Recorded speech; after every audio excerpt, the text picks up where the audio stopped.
Prepare ko na ang kasal ninyong dalawa at ang pagpalit ng birth certificate ng mga bata upang kayong dalawa ang legal parents na. Nakangiting lumapit si Minchie kanina Janina at hinawakan ito sa gakamay. Maraming salamat Zero ate. Niyakap ni Janina ang babae. Hindi na siya nagpakipot pa sa nais mangyari ng pamilya ni Timothy. Nagpasalamat siya dahil kasama na niya ang dalawang anak na napawalay sa kanya noon. Nalungkot siya para sa batanig akala niya ay kanyang anak. Ilang sandali pa na'y binulabog sila ng ingay mula sa labas ng silid. Janina, lumabas ka riyan at harapin ako. Sigaw ni Josie at tinutulak ang bantay dahil ayaw siyang papasukin. Dito ka lang at ako na ang haharap sa kanya, ani Timothy. No, ako ang hinahanap niya. Tiyak na hindi siya titigil sa panggugulo hanggat hindi ko hinaharap, pigil Janina sa binata at tumayo na. Napabuntong hininga si Timothy at binilin sa kapatid na bantayan muna ang mga anak sa kasinundan si Janina. Ano ang kailangan mo? Pagalit na tanong ni Janina sa ginang nang makita ito. Book 2, Chapter 71 Pagsugod, prepare ko na ang kasal ninyong dalawa at ang pagpalit ng birth certificate ng mga bata upang kayong dalawa ang legal parents na.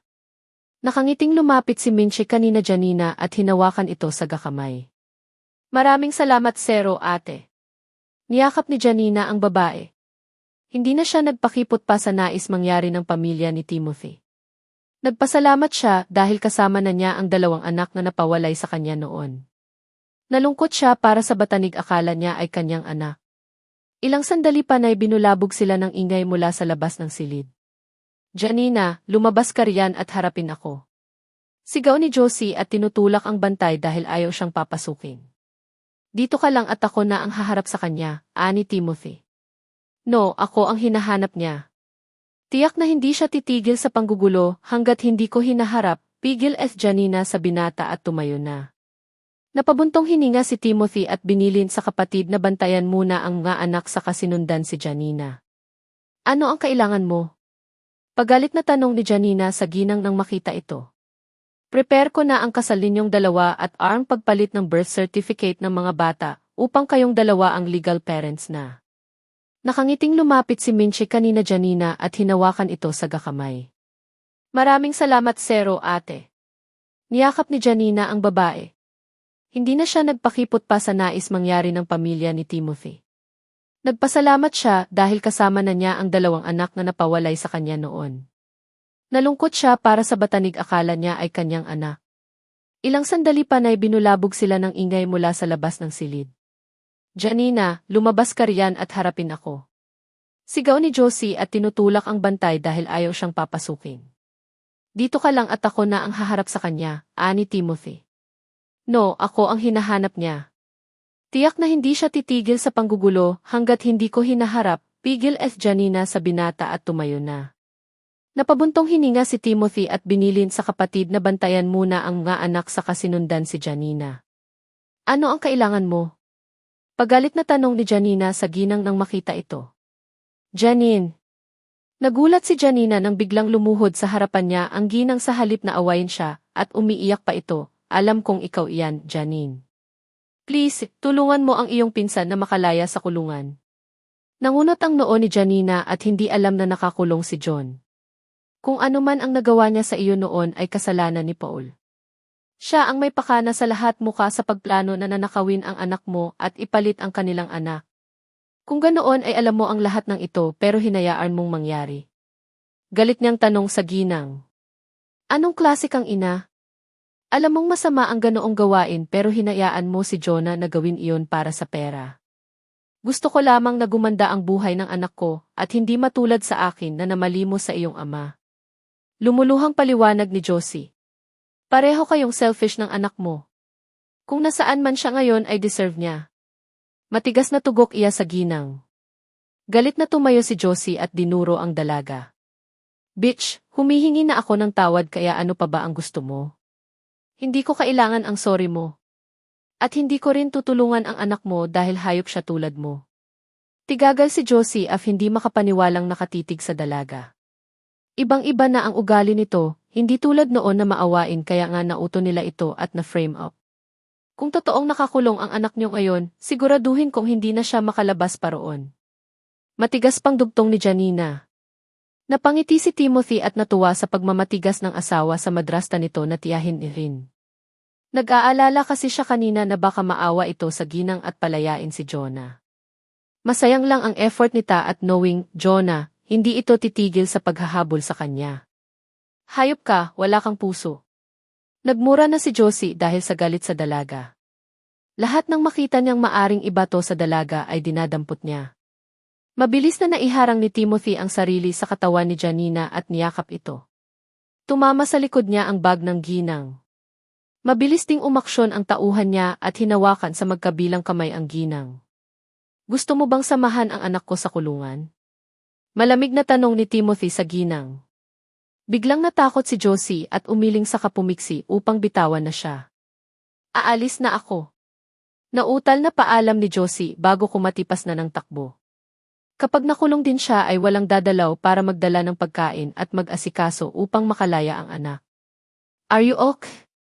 Hinapit ni Timothy sa baywang ang dalaga. Nakangiting tumango si Janina at nagpasalamat sa binata. Mukhang ang pinagkaabalahan nito ay ang maupakulong sina Jonah. Don't worry, hindi na nila magugulo pa ang buhay natin. Siguraduhin kong mabubulok siya sa bilangguan kasama si Paul. I trust you. Tanging namutawi sa bibig niya at nagpaakay na sa binata pabalik sa silid. Naging maayos ang lahat at lumipas ang ilang araw ay nakalabas na rin ng hospital ang anak niya. Sa bahay nila Timothy na sila tumira pero bumili ito ng bago at mas malaking bahay. Ayaw umano siyang itira sa dating bahay kung saan nanirahan noon si Jonah. Nasentensyahan ng 20 years na pagkabilanggo si Jonah at naari pang madagdagan sa ibang kaso na ipapatong ni Timothy. Si Paul ay 30 years naman ang itatagal sa bilangguan. Ang ama ay pinagamot niya pero sa isang nurse ipinaalaga. Napatawad na ni Janina ang ama pero hindi na kaya itong makasama pa. Ang tiyahin ay lumayas at naghanap ng ibang lalaking may pakinabang dito. Ang kasal nila ay naging mabilis ang preparasyon dahil sa tulong ng kapatid ni Timothy at iba pa niyang kaibigan. Congratulations! Masayang bati ni Jezabel sa kanyang idol na naging kaibigan na rin. Thank you! Masayang niyakap ni Janina ang kaibigan. Nasa reception na sila ngayon at hindi na rin pinalitan ang pangalan niya sa kung paano siya nakilala ng karamihan. Per, congratulations! Bati rin ni Tyrone kay Timothy, thank you, Per. Salamat at kayong mag-asawa ang naging tulay at katuwang ko kaya nagkamabutihan kami ng asawa ko na ngayon. Tinapik ni Tyrone sa balikat ang kaibigan. Ilang sandali pa ay tumunog ang cellphone niya. Excuse me. Congratulations. Sabay na napalingon sina Jezabel at Timothy sa bagong dating at parang bata na may dalang lobo. Jason. Sabay at gulat na naibulalas ng dalawa. Kailan ka pa dumating? Tanong ni Jezabel at siya ang unang nakabawi. Napakamot sa batok si Jason at mumiti sa dalawang kaibigan.